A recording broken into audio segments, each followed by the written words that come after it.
Iblis adalah salah satu makhluk ciptaan Allah Subhanahu wa taala yang durhaka dan tidak mentaati perintahnya.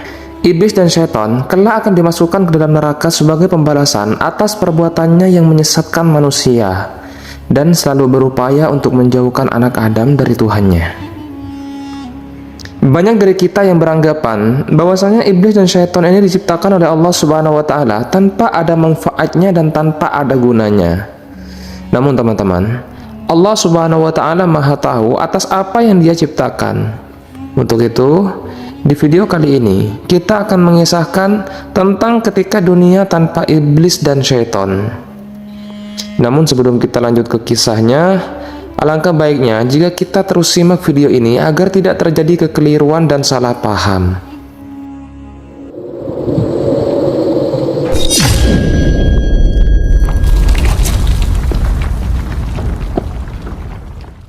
Assalamualaikum warahmatullahi wabarakatuh. Teman-temanku seiman yang dimuliakan oleh Allah, semoga kita selalu dalam keadaan sehat walafiat. Amin ya rabbal alamin. Kembali akan saya kisahkan tentang cerita Nabiullah Sulaiman alaihissalam, Nabi yang Allah Subhanahu wa taala izinkan kepadanya untuk semua golongan makhluk tunduk kepada Nabi satu ini, baik dari golongan manusia, jin, hewan, bahkan angin, semuanya ditakdirkan Allah Subhanahu wa taala untuk patuh pada Sulaiman. Awal kisah, ketika itu Nabi Sulaiman banyak melihat kejadian rakyatnya melakukan maksiat.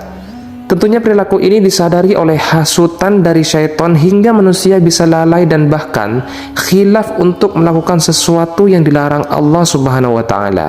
Di kejadian ini, Nabi Sulaiman melihat sebab manusia melakukan maksiat itu bermula dari hasutan syaitan. Dan syaitan adalah tentaranya iblis untuk menggiring anak cucu Adam ke dalam neraka. Maka oleh sebab itu, Nabi Sulaiman berpikir, bagaimana jika aku tangkap saja iblis dan syaitan ini? Kata Nabi Sulaiman. Kemudian kupenjarakan mereka sehingga umat manusia tidak ada lagi yang melakukan dosa dan maksiat. Akhirnya, Nabi Sulaiman berdoa kepada Allah Subhanahu wa taala, "Ya Rabb, Engkau telah menundukkan kepadaku manusia, jin, binatang buas, burung-burung dan para malaikat ya Allah. Dan sekarang aku ingin menangkap dan memenjarakan iblis dan syaitan.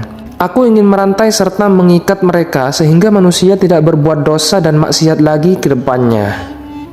Namun permintaan dari utusannya ini tidak serta-merta dikabulkan oleh Allah Subhanahu wa taala. Dan Allah Subhanahu wa taala berfirman, "Wahai Sulaiman, tidak ada baiknya kepadamu jika iblis ditangkap dan dibinasakan." Tapi Nabi Sulaiman tetap memohon kepada Allah Subhanahu wa taala, "Ya Allah, ya Rabb, keberadaan makhluk terkutuk ini tidak ada kebaikan di dalamnya."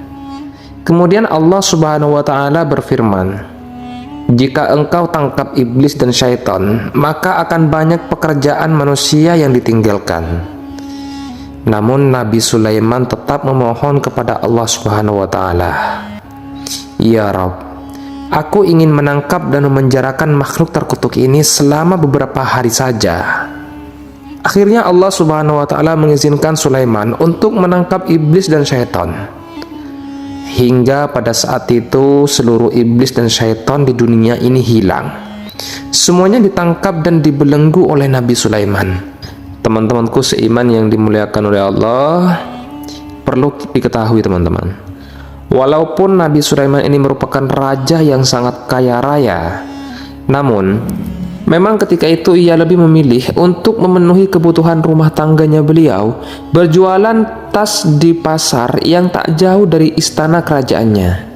Padahal setiap hari di dapur istana kerajaan selalu memasak 4.000 unta, 5.000 sapi, dan 6.000 kambing. Namun makanan yang dimasak ini dibagikan kepada rakyatnya dan anggota kerajaan. Nabi Sulaiman adalah sosok raja yang sederhana. Beliau hanya mau makan dari hasil usahanya sendiri, yaitu menjual tas hasil buatan tangannya sendiri di pasar. Nabi Sulaiman menyuruh beberapa anak buahnya untuk menjual tas dagangannya di pasar terdekat. Maka berangkatlah anak buahnya Sulaiman ke pasar dengan membawa beberapa macam tas yang akan dijual. Lalu sesampainya anak buah ini di pasar, mereka pun heran. Kok hari ini pasar sepi ya? Tidak ada orang sama sekali. Padahal ini kan waktu di mana pasar sedang ramai-ramainya. Mereka kebingungan dan tidak tahu apa yang sedang terjadi. Akhirnya para anak buah Nabi Sulaiman ini pulang ke istana dan melaporkan kejadian ini kepada rajanya. Sesampainya di istana, Nabi Sulaiman heran. Mengapa anak buahnya ini sudah pada pulang sementara tak lama yang lalu mereka baru saja berangkat ke pasar. Akhirnya salah satu anak buahnya ini mulai menceritakan apa yang mereka lihat di pasar. Mendengar cerita dari anak buahnya ini, Nabi Sulaiman ikut keheranan. Ada apa sebenarnya yang sedang terjadi? Oh, mungkin besok pasar akan ramai. Jadi kembalilah besok kalian ke pasar, kata Nabi Sulaiman kepada anak buahnya. Kemudian jual tas-tas ini di sana. Akhirnya karena hari itu tidak ada yang terjual tas dagangannya, Nabi Sulaiman tidak makan dan hanya minum air saja. Teman-temanku seiman yang dimuliakan oleh Allah, keesokan harinya berangkatlah lagi para anak buah Nabi Sulaiman ke pasar. Dan kembali terulang lagi hal yang seperti tadi. Mereka mendapati pasar masih sepi seperti kemarin. Kemudian mereka pun menunggu sebentar. Siapa tahu mereka datang ke pagian. Rupanya ditunggu sampai siang tidak ada seorang pun yang datang ke pasar ini.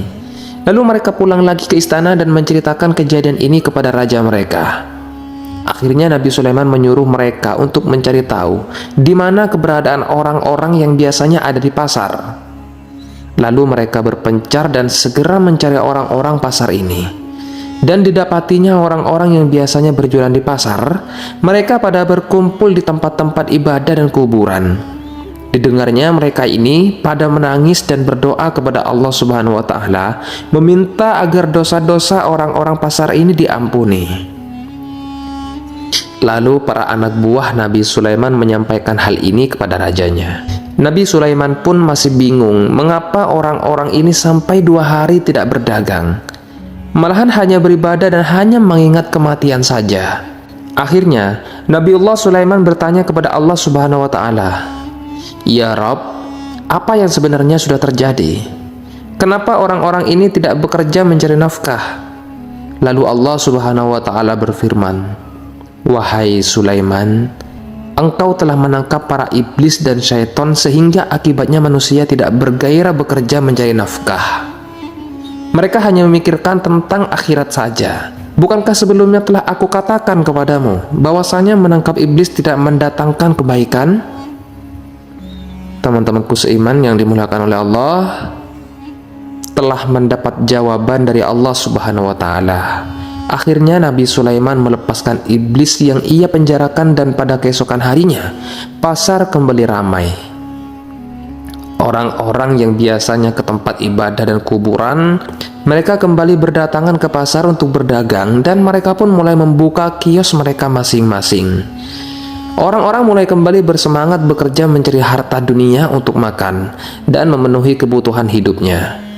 Akhirnya dari kisah tersebut ada hikmah di balik cerita ini, bahwasanya kita tidak boleh berprasangka buruk terhadap ciptaan Allah Subhanahu wa Ta'ala.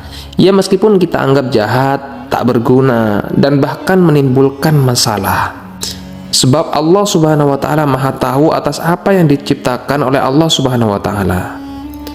Wallahu a'lam bishawab.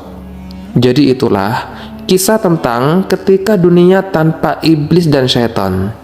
Semoga kisah ini bermanfaat untuk kita semua. Lebih dan kurangnya mohon dimaafkan. Yang benar datangnya dari Allah Subhanahu wa Ta'ala. Khilaf ataupun keliru itu datangnya dari saya pribadi sebagai manusia biasa. Saya akhiri. Wassalamualaikum warahmatullahi wabarakatuh.